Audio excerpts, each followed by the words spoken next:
Hello, guys. Evening. Welcome back to the FPL podcast for Gameweek 11. You may have seen slight change in the thumbnail and also the stream. As we said last week, we are doing sort of one big podcast a week. So it's a new series. If you guys enjoy it, do hit that like button and make sure also subscribe to the channel. But yeah, Jordan, we're here to discuss Gameweek 11. Are you looking forward to it? Oh yes, very looking forward to it. It's going to be some interesting, I think, things happening, especially circulating around Haaland captaincies, who we're going for, who we get transferred, and etc. All going to be explained in this stream. Yeah, in terms of key points and discussions, obviously Haaland's one interesting key point that we will discuss in the stream, whether you sell or keep. We'll also look at low ownership players to watch. Again, captain picks for this week is going to be interesting, I think, definitely. So we'll have our eye on that one as well. And in terms of the fixtures as well on players to target, we'll also discuss, what players we think you guys should be looking at. And we'll also do our boss teams. We'll do team selection as well and transfer plans and everything is going to be a jam-packed video, guys. So it should be a good one. If you are tuning in, do hit that like button on your way in. Let's kick it off. Actually, before we come on to clean sheets, let's kick it off with we'll move on to clean sheets because we'll come on to Haaland, etc. in a second. I think we will show. We'll go through some stats first, just generalize for looking ahead to Gameweek 11. Now, looking ahead to Gameweek 11, these are sort of the fixtures. I want to say a big thank you to Jordan for these graphics. He's been working hard behind the scenes to sort this out, guys. So you guys do like the new graphics, do hit that like button. I want to have a segment on the graphics segment on the graphic, but looking at the teams and the fixtures. Now, we've got Man United, as you can see there, that do play. I think Leicester, wasn't it? Yeah, they got Leicester next in their fixture. Okay. So Man United had 4 clean sheets, is that for the season? So far, I believe.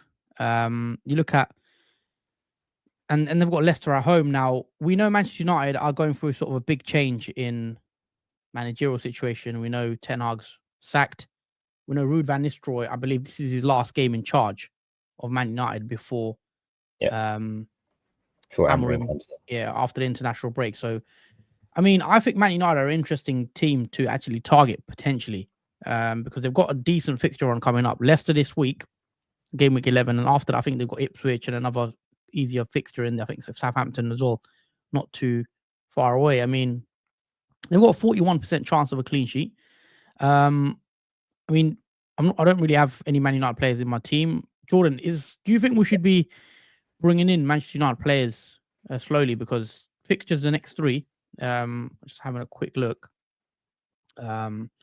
I've got the fixture tracker on here. Man United have, as we mentioned, Leicester next. Then it's Ipswich and then it's Everton. The 3 green games on the fixture tracker. What do you make of Man United? Did you watch the game in yesterday? Yeah, I had a look at the games. Obviously, with Ruud van Nistelrooy, there is a lot of changes since he's come into place as a temporary interim manager. Yeah, and I think since Ten Hag has gone, Man United have somewhat improved. Maybe not convincingly each game, but they have improved individually as players. And yeah, I do think bringing in a Man United asset might not be such a bad idea, whether you go for maybe a defensive pick, because obviously, as you can see, Man United are level with Tottenham in terms of a clean sheet probability in the next game week. So it's not such a bad idea bringing in like a Mazraoui or a Delo, someone in defence where they could possibly nick a clean sheet, because we've seen Man United in games. They may not have played well, but they somehow put off a clean sheet. And they could have done it against Chelsea last game week if Caicedo didn't score that long range shot from just outside the box. So if that didn't happen, maybe then there could have been a clean sheet for them against Chelsea. So yeah, I see all reason for Man United asset to be brought in.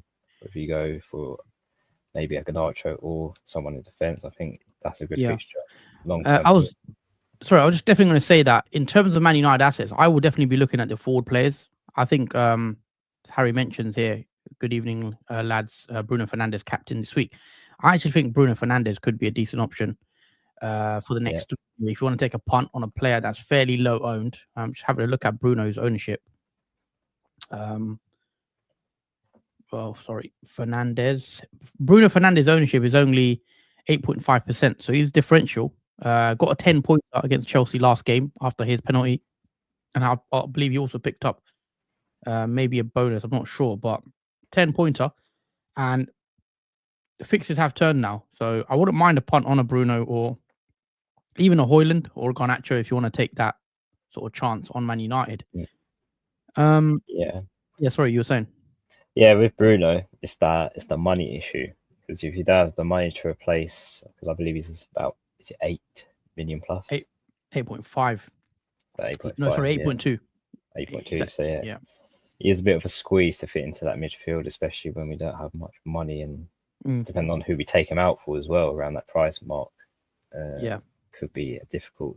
Which maybe Garnacho could be a second potential option to go for at cheap at 6.3 million, I believe, instead, if you can't reach to Bruno.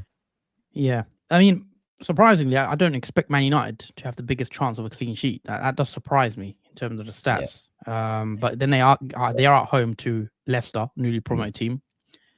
Tottenham have a fixture against Ipswich. They're tied with Man United with a 41% chance of a clean sheet for Gameweek 11.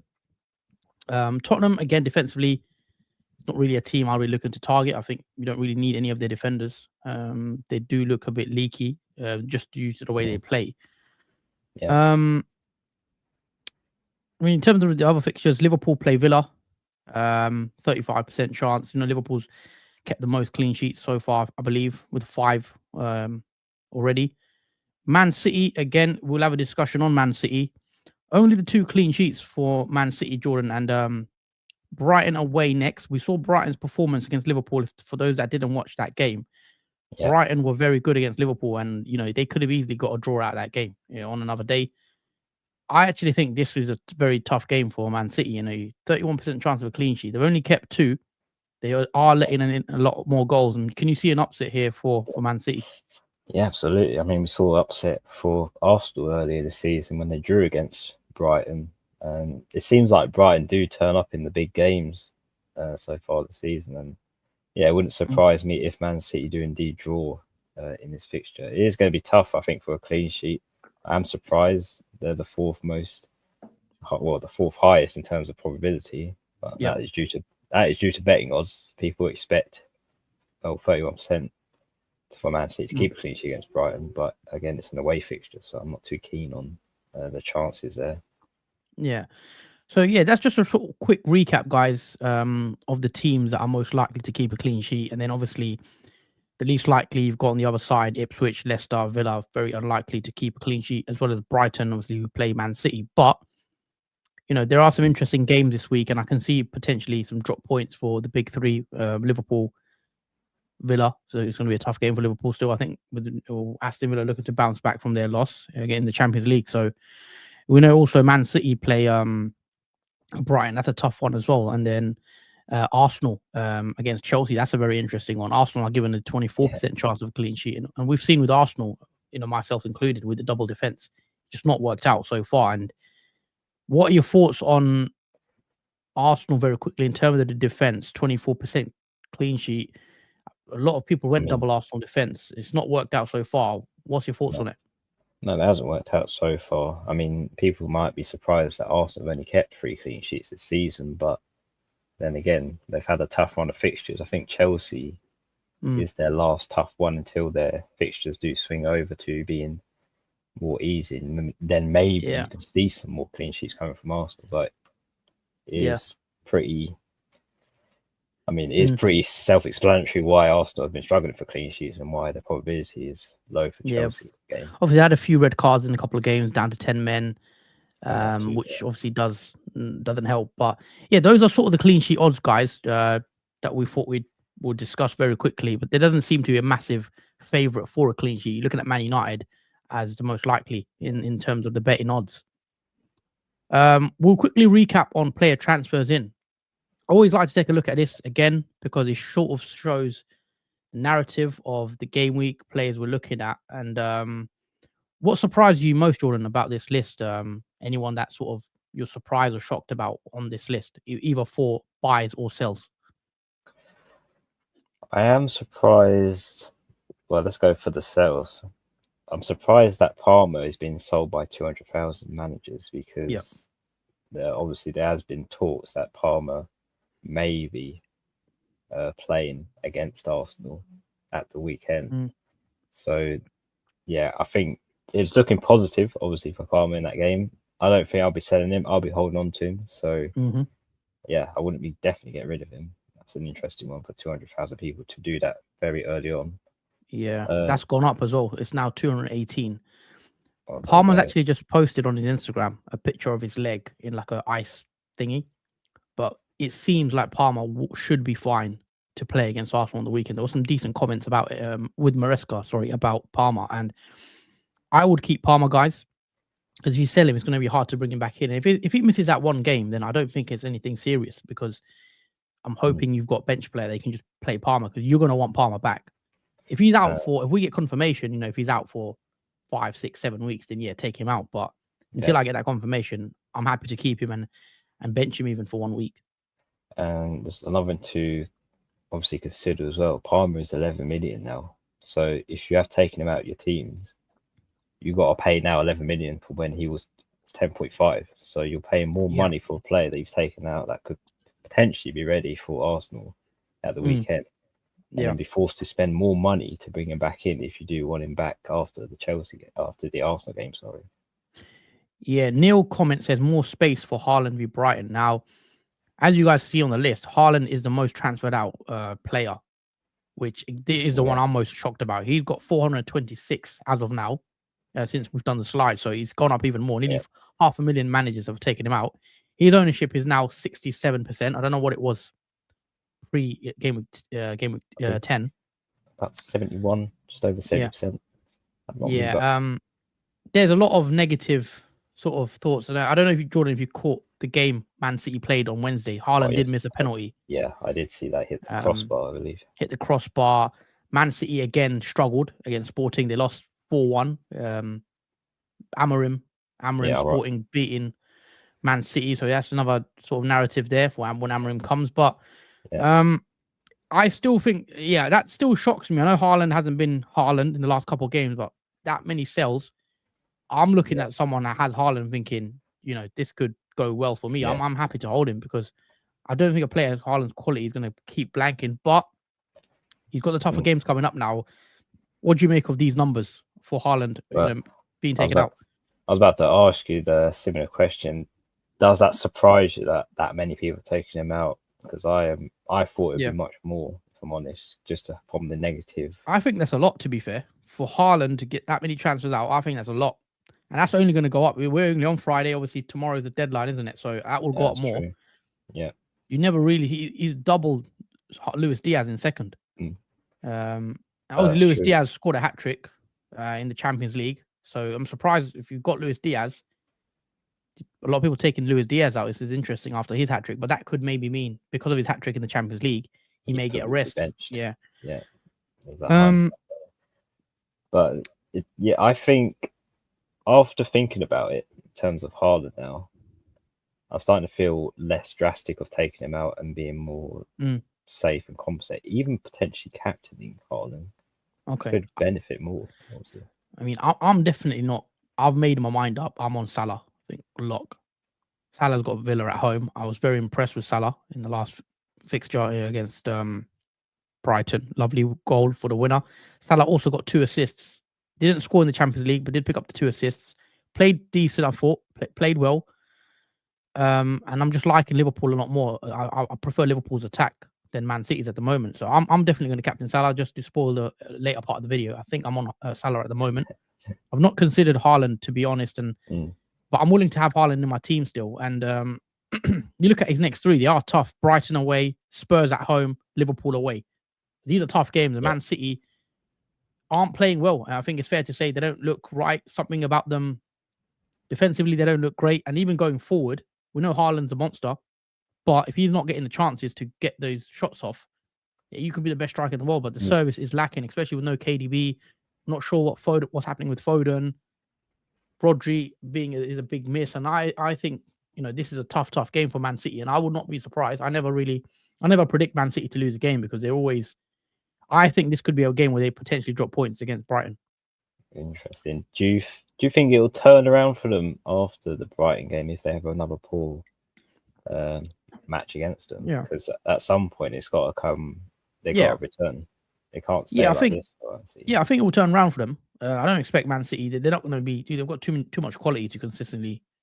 I think that was their first loss of the season, so got to take that into account. But they're not playing great, and that loss against Bournemouth had been coming because they've been poor in a couple of games, but they've got away with it. So yeah, that one's interesting in terms of the players. That Chris Wood right up there in terms of transferred in, which is interesting. Chris Wood, as you know, on fire this season. However, I'm slightly surprised. Chris Wood's fixtures do take a swing now. Newcastle at home is a tough one, going back to his former club. He's away to Arsenal after that. He's got Ipswich, and then after that, it's the Manchester City and then Manchester United and then Aston Villa. So there are some tough games for Chris Wood. So I'm not sure it's the best time to be bringing Chris Wood in.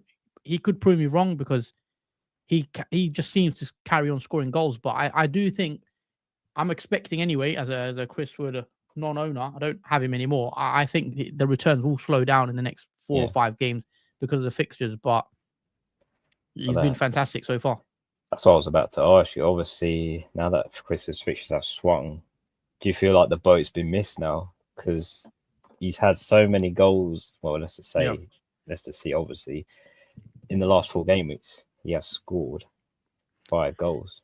So have people missed the boat now on those points that they've missed out on Chris Wood now that he has Newcastle? I still think he will get you the odd goal here and there. I don't expect, again, it's easy to say, I don't think he'll get the same amount of goals he has had in the previous 9-10 games going forward. The fixtures are different, but I still think he may get you goal here and there just because the form he's in. Sometimes, fixtures, but you have to look at the form as well. If a player's playing that well, one thing I've learned as well, doesn't matter what fixture they have, they're playing that well. Sometimes it is sometimes just good to keep them. And the eye test, obviously, is something that we do take into account as well. Salah's right up there as well. Solanke, again, the player I sold last week, he's second most, which shows you what a brace can do for your confidence and sort of the sentiment around players. Solanke everyone was saying get rid of him, but now he's up there. Salah's up there. Ola Aina, Mbeumo, Isak, Semenyo. These are players a lot of you guys are looking to bring in. So, interesting list in terms of the sales. Nothing really to that jumps out to me other than Haaland, obviously. But what about you? What do you think in terms of anyone in that sort of surprises you or you're looking at?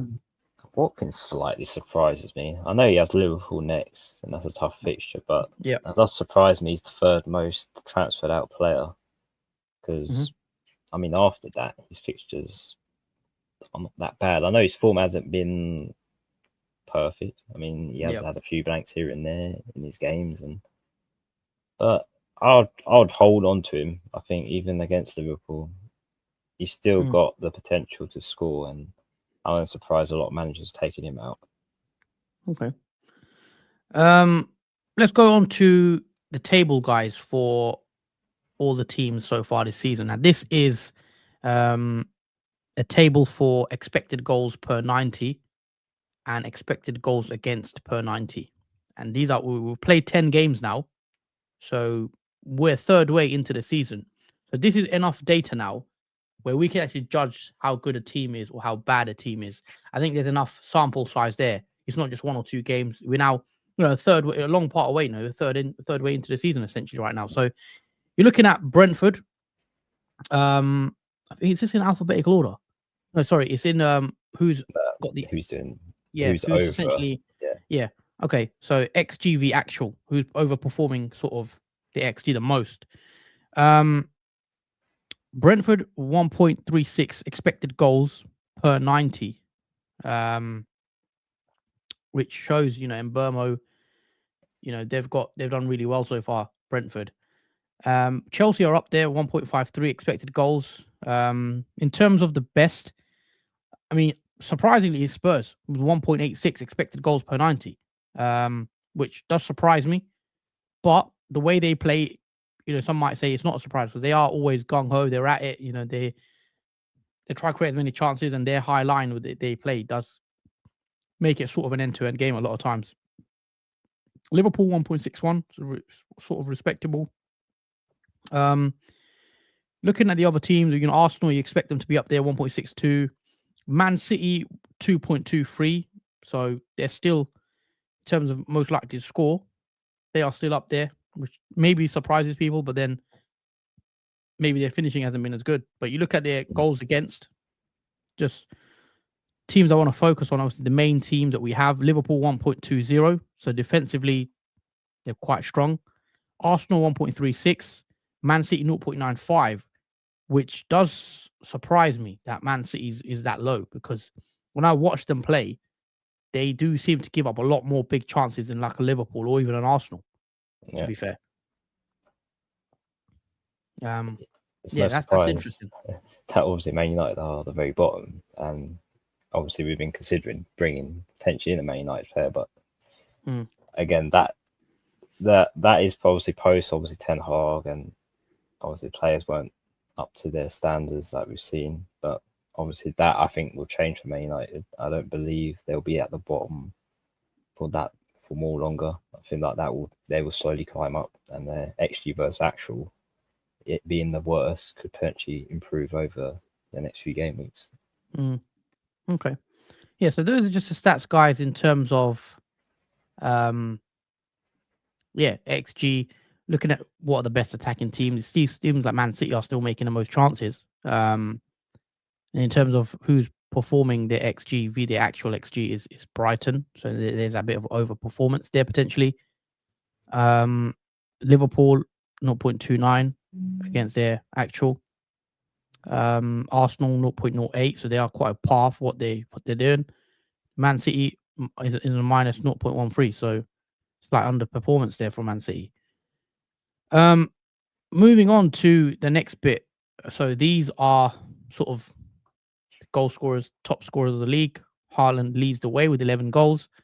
Slowed down slightly after his 10 goals in his first 5, I think it was, and then 1 in his last 5. So it goes to show, sort of two different parts, two different sort of the first 5 was amazing, and then the second 5 not as well. But Haaland is still up there despite not getting many goals in the last 5, which shows their start. Yeah, Salah's up there, as we know, who's also been impressive. Chris Wood, 8 goals, again, fantastic start. Palmer as well. In terms of expected goals per 90, though, Haaland is still leading the way, 1.09. So he's getting nearly a goal a game in terms of the chance he should be expected to score. It is interesting to see how many shots he's had compared to the rest of the players in this, obviously, XG table. 43 shots. He's almost doubled Salah's amount of shots, or close to it. You'd expect that with the position sort of he plays more in down the middle. Salah, 26 shots.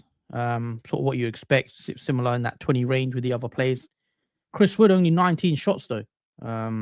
Is this in the box? I believe the shots in the box. I think it is, isn't it? Not total shots. It's got to be shots in the box. I believe there's these stats. But yeah, it's interesting to see these stats and what players are, sort of doing well and who's getting the bigger chances. So Salah, Wood, Palmer. Very healthy numbers, those players, Haaland as well, in that regard. So we'll go on to players to watch, actually, next. These are sort of players,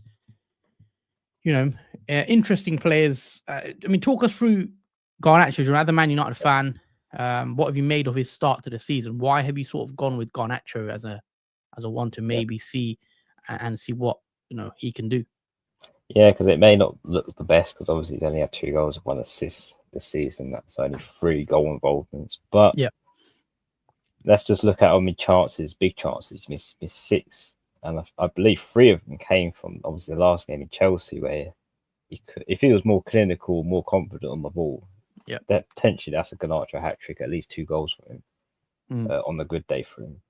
So when you look at that, you kind of think with the fixture next, Garnacho is going to get a chance at least to score or potentially get a massive haul. And I like how his ownership is very low as well from midfielder, and it's a good punt to take on. If you look at his XG per 90 as well, expected goals is 0.46, so he has almost a half chance of scoring in a game. His assist obviously is a bit low. He's more of a goal scorer rather than a provider. But then you see his goal involvement. He's half involved, obviously, in each game to potentially get an assist or a goal.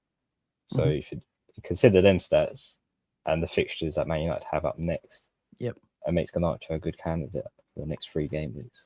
Yeah, definitely. We mentioned United and their sort of players. Bruno, Garnacho, Højlund, I think even could be decent picks if you are looking to take a risk in the next 3 you want to chase. These are sort of the fixtures you want to target. It's going to be interesting to see how Man United do, of course, with Amorim as well, taking his first game, I think, is against Ipswich away, I believe it will be. So it's a nice game for Amorim to get started in against Ipswich. So we'll see how that goes. Brennan Johnson is another one that we've sort of selected. Now, Brennan Johnson has been impressive. We know he's started the season off fairly slow, he's getting a bit of stick, but then since that, he's just gone on and scored nearly every week. With that period he had when he was getting a goal nearly every week, and he's got a good fixture, great fixture this week against Ipswich at home. We know Tottenham did win, big win against Villa. Didn't see that one coming. But Brennan Johnson does have 4 goals, league goals for the season. And again, he's one player that could go very big. The only problem you have with Spurs is it could be Solanke. Now, after he's got a bit of form back, he scored again, Solanke, I think, yesterday in the Conference League, I think it is, or Europa League, sorry. Son, we know, I think he's back. So there is a lot of attacking option for Spurs there, and they do spread the goals, I think. But if you've got Brennan Johnson, I think he's a great player to own this week with the fixtures coming up. Man City away, I don't actually think that's a bad fixture for Spurs. No. They may not win that game, but they might hit Man City on the counter-attack with the pace they have up front with likes of Son and Brennan Johnson. I think they can cause Man City some problems and maybe get a goal, because we know Man City's defence, they have not been watertight at all. And they've only kept 2 clean sheets. So it's not even a bad fixture, in my opinion, to have him for Man City. So Fulham's decent. Bournemouth, okay, could be goals in that one. Yeah, Spurs are a weird team. They might score loads of goals. They might concede loads of goals. I think that's what it is with Spurs. You don't know what you're going to get sometimes with them. I mean, that's why, obviously, we spoke about earlier, the XG per 90. Tottenham is obviously second. They're overperforming the amount of goals they should be getting in games. So all that goodness, and obviously Spurs scoring so many goals each game. Yeah, it wouldn't surprise me if the Spurs scored 2 against Man City, or at least 1. Because as much as they're very open at the back, they play that high line, which makes it more vulnerable at the back, but then that creates more opportunities to score in each game. So at least owning Solanke or someone like a Brendan Johnson, I don't think it's a bad idea for the fixtures they do have. Kind of annoyed I sold Solanke. Then he's got Ipswich now. He got 2 goals and an assist. Now Ipswich, if I had him. But it's one of those. He had annoyed me and I had to get rid of him. But fair play if he kept Solanke for that brace. Next up, Antoine Semenyo. Again, another player that's doing really well. Great start to the season. Bournemouth playing really well as well. 4 goals. Scored against Man City as well, I believe. Was it him that scored, wasn't it? Semenyo, yeah. Lovely finish on the turn. I believe you have him on the bench for 10-pointer. Yeah. I had him on the bench, unfortunately. However, next 5, there's some good games you can play him. Definitely Brighton, Wolves, Ipswich, even Spurs. I don't think that's a red fixture really for him and Bournemouth. And I've been impressed with Bournemouth. Ownership still only 9%. 5.6 million is very cheap to bring in if you don't have him. If you want a player that you can play every now and then, also cheap enough to bench some weeks as well. So great option. I know he's quite popular now. He will become more popular. But if you are looking at a cheap midfielder around that 5.6 million mark, he's right up there at the top. And a player that I've been impressed with, I think is a player that can go on and do even bigger things as one of a player. I just like watching him play. So yeah, good player. In terms of FPL though, expected goals per 90, 0.34. He's a goal threat. Yeah, he's involved. You can see the big chances missed, free as well, hit the woodwork once, so could have had more returns as well. That sort of wraps up some talking points and discussions for game week 11. Now we'll take a few comments and we'll go on to boss teams and transfers and stuff as well. So is Foden still a keep or a sell? Says Yenkar. Definitely a sell for me now. Yeah. Hi lads, any updates on Palmer? I've got to say this Ahmad will be one under Amorim. That should start. Palmer, I would still keep him. And if he doesn't play, hopefully you've got bench player because you're going to want him back in game week 12 anyway. So yeah, I'd err on the side of keeping him. Yeah, I think that's a no-brainer to keep Palmer in your team regardless if he doesn't play or not. Evening, guys, says Dan. Evening, Dan. If Haaland blanks v Brighton, I'm very tempted to take him out on my game week 12 wildcards. It's Roman. Interesting. Daquan, can you guys help me out? I need advice. Yeah, drop us your question. Also, last thing to ask, I watched Spurs Galatasaray yesterday and Son and Brennan both subbed at halftime. Was that tactical or like an injury? I don't think that was tactical or an injury. I think it might be just, they had 10 men as well, I believe, at one point yesterday, Spurs, and maybe they want to keep them fresh for the league. Yeah. I don't think they're injured. Yeah, I was not convinced at Spurs. I think that's the worst defensive I've seen for a team since Man United, and even that wasn't as bad as Man United's defense was last night for Spurs. That was shocking. So it definitely wasn't going the way of Spurs in that Galatasaray game. So I'm not surprised Son and Brennan Johnson were subbed off just to keep him fresh for the weekend, not play 90 minutes for an unnecessary game. Yeah, I didn't watch the game, but I heard, Spurs' defense was pretty poor in that one. Any advice for my front eight with 3 free transfers? Semenyo, Rogers, Salah, Foden, and Mbeumo, DCL, Raul, Haaland. I'm thinking just DCL to Larson. Then next week, Semenyo, Rogers, Haaland to Palmer, Saka, Pedro. Yeah, that's a good idea, I think. I think definitely take DCL out. I like Larson. I'll come on to who else I think there are options there. We'll give you suggestions on who you could go for. But DCL is the one, and Foden even. I would probably look at taking Foden out. I know Palmer's the one. I probably would just err on the side of not bring Palmer in this week and hold it for another week and then bring Palmer in. But team looks good, and you're in a good position with 3 free transfers as well. I would also suggest taking Foden out maybe for a punt on Bruno Fernandes because you have that money as well around that mark too to bring him in. Yeah, that's a good shout. Bruno Fernandes, if you want to go different as well. I'm going to share my screen with you now and what the plan is. So just bear with me, guys. So this is what my boss team currently looks like. Hopefully you guys can see that. Yep, there you go. So I've got Raya in goal. Back 3, 8 Nuri, Lewis, Gabriel. Midfield 4, Mbeumo, Palmer, Semenyo, Mo Salah. And up front, I've got Archer, Calvert-Lewin, and Haaland. As you guys know, the captaincy is on Haaland on the boss team, but it will be going to Salah.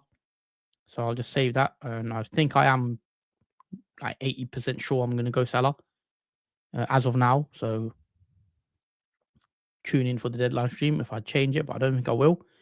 If you do decide to change it, who would it be? It probably would be Haaland still. I've left the vice on Haaland. And Burma's got a nice fixture potentially against Bournemouth, but I still think I'd go with Haaland. But I do want to captain Salah this week. In terms of transfers, I'll come on to what I've got. So I've got 1 free transfer, 0.3 in the bank. As you guys know, I've had enough of DCL. So he's definitely going, I think. And there's 3 players I'm looking at, guys. I don't know. Well, I'll come on to which ones and why I'm looking at them. The first one, I can't afford Cunha. So it would have been Cunha. He's 6.7. I've only got 6.2. And I'm looking at his teammate, Strand Larson. Strand Larson's also got 4 goals. I think Cunha's got the same, 4. So, and he's a lot cheaper. So Strand Larson, I like the fixtures. The only issue with Strand Larson is Hwang. when Huang comes back, I am slightly worried. Could take minutes off him. That's my only worry with going with Huang. But he has not played in the last 3. But Strand Larsen's playing really well. And Strand Larsen could just be first choice now. So that's one thing to consider with Strand Larsen, that when Huang comes back, is it going to change? Is his minutes going to... But you look at his minutes throughout the season, he's playing 90 minutes most weeks anyway, bar just Liverpool and Aston Villa where he plays 67. So he seems like he's nailed. He's a main man up front, 2.9% ownership. Fixtures are great. Can't afford Cunha, so I'm probably going to go Strand Larsen. He's one option. The other one I'm looking at is Raul Jimenez, as another option. We know he's got 4 goals as well this season, similar to Strand Larsen. His fixtures aren't as great. He does have Spurs, Brighton, Arsenal, Liverpool. So his next 2 look nice, Palace and Wolves, but he's probably not as a good option than Strand Larsen just because of the fixtures, but he's also impressed me. 10.8% ownership as well. So he's one I could bring in. What I can also do is another player that maybe not a lot of people are looking at, that I am actually looking at as a serious option, and that is Evan Nilsson, the Bournemouth striker. He's 5.9. He's under 6 million. And I definitely like this guy as a pick because he scored against Man City, scored against Aston Villa, got an assist against Arsenal, scored against Southampton as well. You know, he's got 3 goals already this season. It took him quite a while to get used to the Prem, I think. But in the last 3, I've been impressed with him. And when you look at his fixtures, they are quite nice as well. Brentford away, I could potentially see him getting a goal against Brentford. Brighton, Wolves, Ipswich as well, West Ham, Man United. Have you caught much of this guy, Jordan? I mean, only 1% ownership. Yeah. No one's really looking at him. Have you caught your eye at all? Have you what do you think? I've slightly been impressed with Evan Nilsson in matches. I think I watched him when I can't remember the game you watched him in, but he did look impressive in that game. And I mean, it's not. Yeah, that's the big one. I think he's not a person that's caught my eye, but as a differential, it's not such a bad shout to go for 1% because this guy could probably potentially score in the next 3. So as the Bournemouth forward as well, placement of Solanke, I do like the pick at that cheap price at 5.9 as well. So I'm a big fan of this guy as a punt. Yeah. If I want to go different, don't rule this guy out. So at the moment, I think if you had to rank the 3 of Evan Nilsson, Raul Jimenez, and Strand Larsen, how would you rank it 1 to 3? I'll probably put Strand Larsen, Evan Nilsson, and Raul Jimenez in that order from first to Interesting.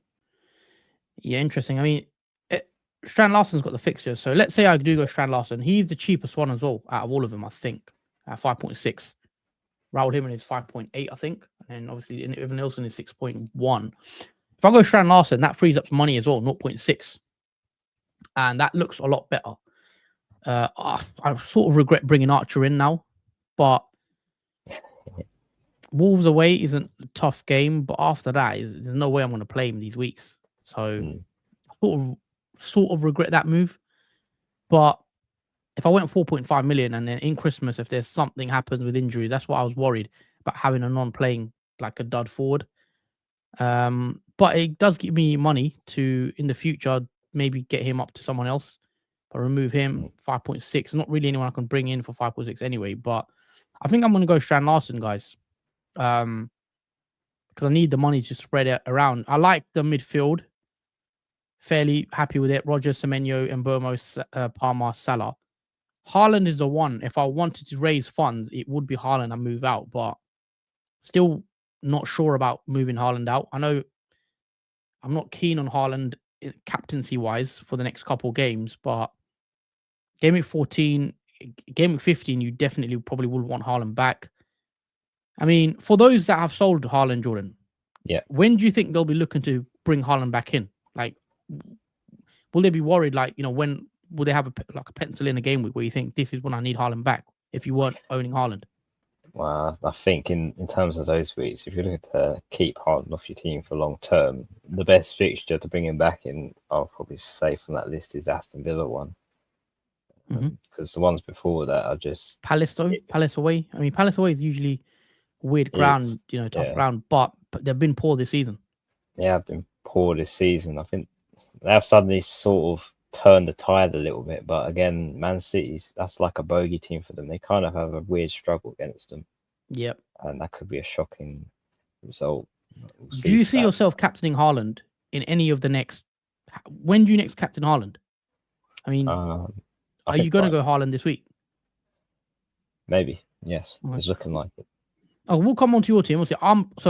I'm planning Strand Larsen. It looks like for Calvert-Lewin, and then I'll probably play. Who would you play? Rodgers against Liverpool at Anfield, or would you rather play Archer against Wolves up against Strand Larsen? I'd rather play Rodgers against Liverpool, if I'm honest. I know Archer has a better fixture, but I'm going on the form of the player in this one. Fair enough. So, I could play Rodgers and then have Archer on the bench. Let's pull up your team. Talk us through your what's your boss team look like, and then run us through your transfer plans as well. Right, so here we go. So here is obviously the start off with the goalkeeping defenders for my team. So in goal, I do have Hermanson, who has Man United away. And it's not the ideal fixture, especially when I got Mazraoui playing against him, but he's the only goalkeeper I have available, so I have to just roll with it. Although he does get me, like I've mentioned before, a lot of save points in games, so I'm hoping for some long shots from Man United and potentially some saves from Hermanson just to rack up some points, because I don't see a clean sheet in there for Leicester. Man United. No, sorry, Leicester, I do mean. Yeah. Moving on to the defence, though, we've got Robinson, who has Crystal Palace away. I believe he did get an assist last game week, which I kind of missed out on because I did have him on the bench. So I was slightly annoyed at that because I forget how much Robinson does get up front and has that attacking threat. So I'm going to play him against a struggling Crystal Palace away. Player I bought in last week, obviously, Mazraoui. He's got Leicester at home. So I am excited to, and it's been a while I've said this, excited to own Man United assets. I can't believe I'm saying that. But yeah, it is going to be an interesting game for them. I have to wait and see what he does. But again, he's another player that does get forward up in obviously Man United up front and potentially has that attacking threat as well. Okay. Alongside him as well, you got Ait-Nouri, who has the best fixture this game week against Southampton at home. And you kind of expect the first win for Wolves to come from this game because so far they've either drew or lost the game against opponents. I mean, arguably they've had tough fixtures, but you'd think now is the time for Wolves to win their first game of the season and hopefully keep a clean sheet as well. But moving on to the midfield five, there is a few flags here and there, but let's start off with Palmer, who was spoken about before with his injury. Obviously, we'll have to wait and see what happens, but again, I'm playing him regardless against Arsenal at home. It's a tough fixture, but as you saw, Arsenal's clean sheet probability is very low, so Chelsea are expected to score against them, especially when it's a home fixture for Chelsea. And yeah, I favour Palmer. He's been really good this season, outstanding, and a player to definitely keep in your team. Alongside him, you got Mbeumo, who has Bournemouth at home, and again, he was another player brought in last week on my -4. Typically, he blanked as soon as I brought him in, considering he's had many returns beforehand. But I'm not going to let that put me off him. Obviously, keeping him for the foreseeable. Bournemouth at home, nice fixture. It is going to be a tough one, I believe. But again, this is not about whether they win or lose. It's about how many goals Brentford do score, and they do have games obviously where they go crazy and potentially score 3 or 4. But hopefully, that is one of those games. Obviously, next you've got Johnson, who has Ipswich at home. I believe he did get an assist in the Galatasaray game yesterday. Obviously, Lancashire scoring the goal. And yeah, he's another player I'm happy to own, especially in terms of Spurs assets, because I kind of want at least one. So Lanky not an option for me. So Brendan Johnson's second best, in my opinion, to have in the team in terms of a differential, as his ownership is really low. But again, always excited to see him play on that right-hand side. Moving on to, obviously, Mo Salah. This might surprise a few people. He has the vice over his head. And he's got Aston Villa at home. Again, that's another game I expect Liverpool to win. considerably comfortable. Obviously, as a Villa player, very high line, so it makes them more vulnerable in defence. And we've seen how dangerous that Liverpool attack is, and obviously the former Salah is undoubtable. And finally, moving on to the next player to complete the midfield, and this one I'm not very sure about why McNeil was flagged, because I haven't seen his injury or how serious it is, but he has got a yellow flag for a knee injury.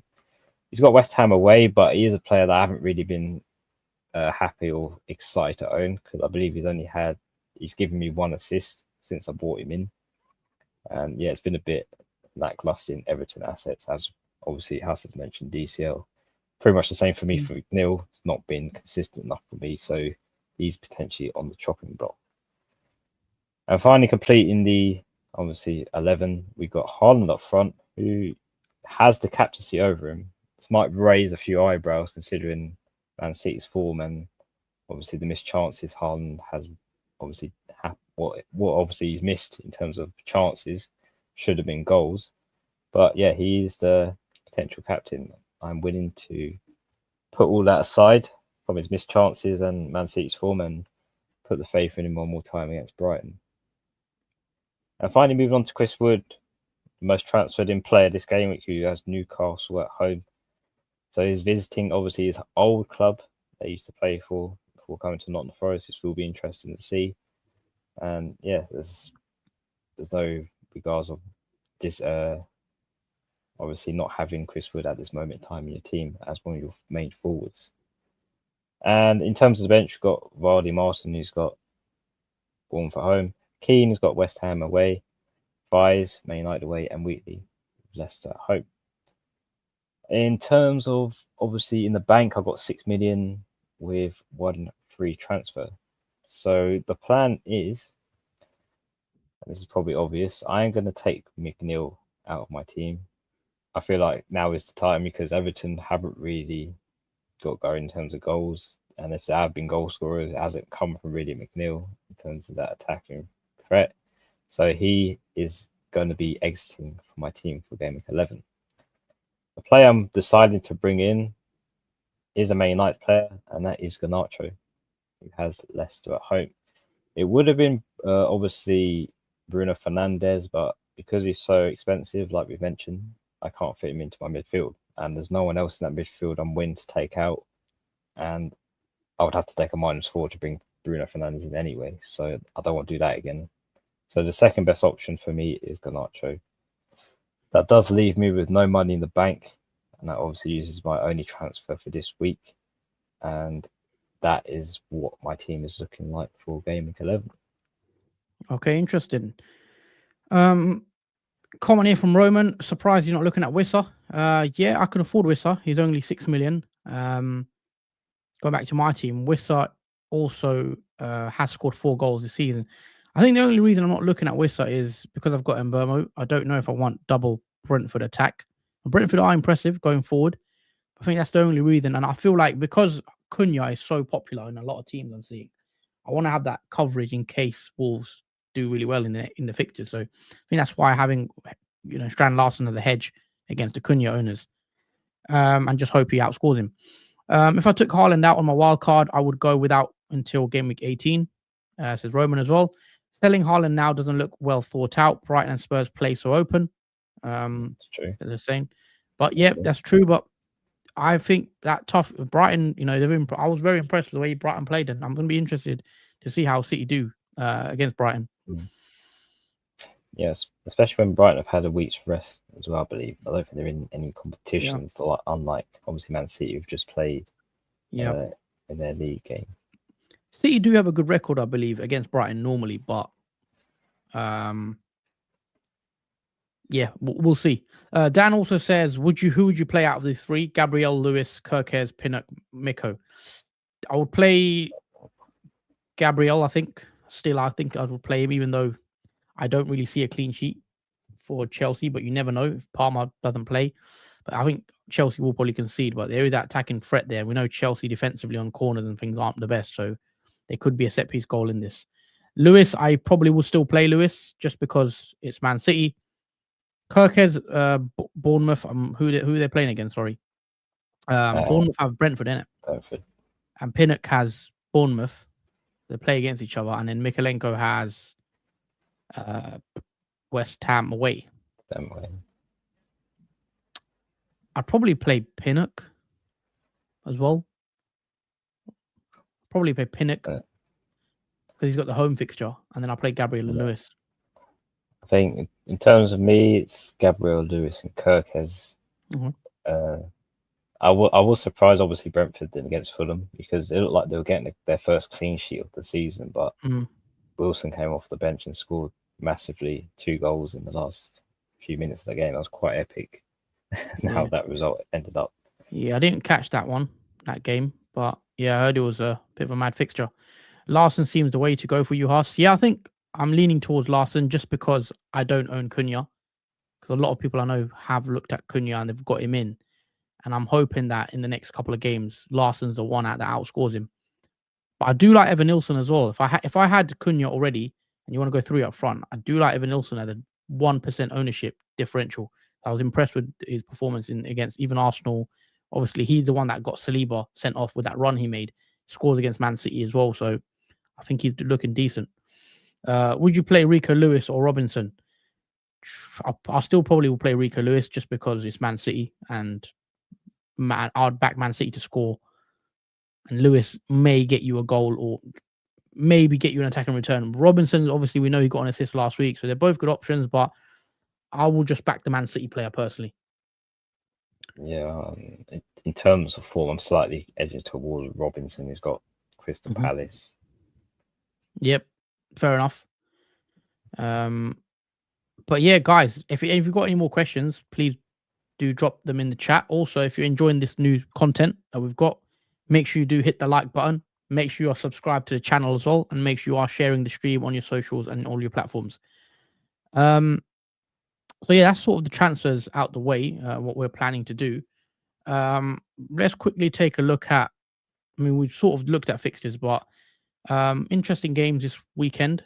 If you go back to hold on, let me just zoom in a bit more. So tomorrow we're back again for deadline stream. So make sure you guys tune in for that one. It should be a good one. And Sunday, big one. We've got Chelsea Arsenal. Straight after that game, we're back for knee jerk as well. So definitely going to be a good weekend of football, I think. Which sort of game are you looking most forward to, Jordan? Where do you see FPL wise where you could go big? I mean, it would be the Wolves one against Southampton. I do expect Wolves to go big in that game, and a lot of people will have Strand Larson, Cunha, Nuri, maybe a potential triple up on the Wolves assets. But yeah, that's one to watch, I think. Yep, definitely. Captaincy wise, I think it's going to be interesting because Liverpool's game, or if people haven't realized, is an 8 p.m. kickoff on a Saturday, which is interesting because normally you don't really play that late. No, it's usually half 4 kickoffs. Yeah, it's an 8 p.m. kickoff for Liverpool on the Saturday, straight after Man City. So we get to watch Man City and then Liverpool at Aston Villa. I think Liverpool Aston Villa game is going to be a good game to watch. So, obviously these 2 games are big, Man City and Liverpool games, because of the captaincy, Salah v Haaland. Obviously, you've been impressed with Salah recently. His form has been good. What makes you side with Haaland currently over Salah for captaincy? I mean, I think it's the missed chances that Haaland's still. Well, obviously the chances Haaland's still getting in terms of almost scoring goals. I mean, I know the form and poor performance of Man City is dwindling a bit in terms of Haaland's results, especially in the last 5 games. It hasn't been up to scratch compared to the start of the season. I still think he can score in that game. I'm not sure. I've got a gut feeling in that game that Man City will pull off a high-scoring madness game. And as someone mentioned before in the chat, Brighton do play a vulnerable back. So there's potential for goals for Man City and potentially from Haaland too, which is why I think he deserves one more chance, see what he does, and maybe look after that. Yeah, fair enough. I'm more the opposite. I think Brighton could get something in this game, maybe a point. But we'll see, because Man City have lost, I think, 3 games in a row now in all comps. They lost against Tottenham in the cup. They lost against Champions League and they lost against Bournemouth in the leagues, and it's not very rare. It's very, I don't know. I can't remember the last time Man City did lose. 3 in a row.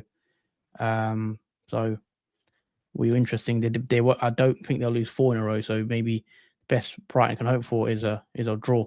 Yashwant Foden to Bruno with 1 transfer or save the transfer. Foden, if he starts, could be interesting. As Dan says here, the little stat, Foden has scored 6 in his last 4 meetings at Brighton. So maybe that's a good omen. But I'm not convinced with Man City and Foden. Personally, I would probably do the Bruno switch and just try to be different and play the fixtures. But look, if it could backfire because we know Man City, they can turn it around any moment. But yeah, it doesn't look like that moment's going to happen because if you watch Man City, it's been a tough sort of watch for me personally. The last 4, they don't look the same for me. But no, it is still Man City, I guess. Yeah, because again, that record mentioned for Foden, that was when obviously Rodri was fit. They had Kevin De Bruyne in the team. So without these players in the team, maybe there is a bit more screwed results coming from players like Foden. In that fixture. And I think no Saka till 14. I'm fine with that, I think. If I'm honest. I know Arsenal's fixtures do swing, but I think I'm fine keep bringing the Bruno for the next 3 who have good fixtures, potential goals in that over Saka. Yeah, Saka's an interesting one. Within Gameweek 12, their fixtures turn. Maybe people will be looking to jump on a Saka. But I've sort of gone without Saka as well myself. The only way I can bring Saka in is if I sell a Haaland, which I don't want to do, I don't think. So I've sort of committed to no Saka. And I think the way Arsenal are playing, the attack, I know Odegaard's back, so that might help. But I think I'm okay to go without Saka at the moment. And do you think if Wolves lose to Southampton that Gary O'Neill can get sacked? There's always that possibility there, but I mean, I don't know. I mean, I don't know what the sentiment is around Gary O'Neill, but I will be surprised if he gets sacked. But they have had a poor start, but they've also had some very tough games. So we'll see because it's a results business, and Wolves haven't still yet to win a game in the Prem. Yeah, let me get my words out. I think Gary O'Neill will be fine. I think if that result isn't a win for them against Southampton, because I know they haven't won a game yet, but again, they're just so close to winning one. I think it's bound to happen, and I think his job is safe. Okay, so that wraps up, guys, for the Game Week 11 pod. If you've enjoyed it, hit that like button. Make sure you're subscribed, and make sure you do tune in for tomorrow's stream. Sorry, my mic there. Tomorrow's stream for the the deadline stream. Jordan, final question. I think Dan wants to ask you your take on Man United going forward. We did sort of cover Man United already, but if you want to quickly just go over that. Yeah, that's fine. A little recap for you, Dan. Yeah, in terms of Man United, I'm very excited, obviously, with Amorim around the corner, but again, with the time being interim manager Van Nistelrooy, he's done wonders for the team, and the players seem to behave differently now around the new interim manager compared to Ten Hag. I mean, it seems like players are willing to play football. It's more convincing than before. I know it's not the best convincing moments they may not have had, but I still think the tide is changing for them now for the time being. I think it's still very early days, guys. I think with Man United, let's not get carried away. They're still not a great football team, in my opinion. They're going to need a lot. I think Amorim's got his work cut out. I know he's a good manager from what I've seen, but there's a lot of problems that he will fix, and it will take him time, and they have to be patient with him, I think. Yeah, and that's another thing where we can't get carried away because this problem roots deeper than the manager change. On that note, thank you guys for watching. Enjoy your weekend, and we will see you tomorrow. Yeah, take care, guys. See you tomorrow.